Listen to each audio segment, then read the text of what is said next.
Okay, I'm doing an air cut here just because I've tried to cut out this spinner several times, and in no particular place does it stop moving on the x-axis. Now it's just going through the G-code. I'll show you in a moment what that looks like. Zoom in here. But you see the cut, it's just straight up there. Well, that's when it started ignoring any of the X commands. So I'll show you what's happening on the board.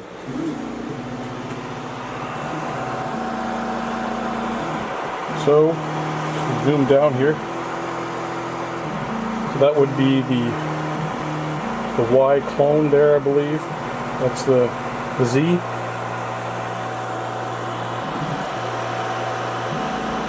Down there we'll have, try to focus a little bit more here. You'll see the Z. I believe that's the Z axis down there. No, that's the Y, sorry. That's the primary Y. Right there you've got, to the bottom you've got, bottom right you've got the Z, and then there you've got the clone Y.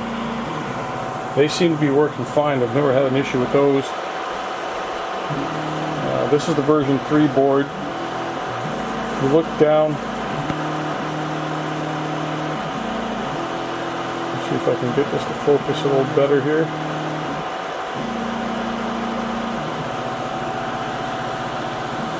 I'll switch my focus here to manual.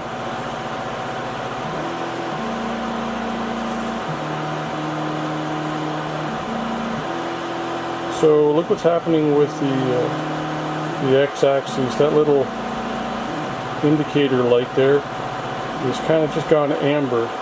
It's not really bright orange or red, depending how you look at it, and it's not green.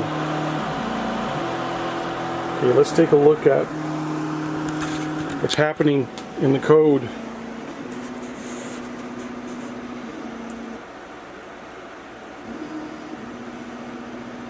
So it's just cycling through the G code here.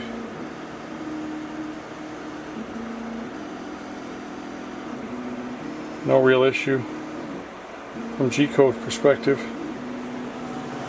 But something strange going on. I checked all the wiring just to see if there's something loose. It's pretty straightforward, so there isn't anything special going on here in terms of the wiring. I'm not quite sure what's happening. But I'm glad I did the air cut several times now. I've made separate cuts, and in no particular point in time, but it will just stop moving on the x-axis and continue on with trying to process the G-code commands.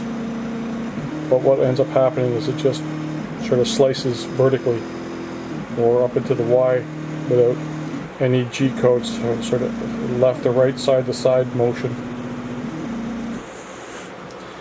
Okay.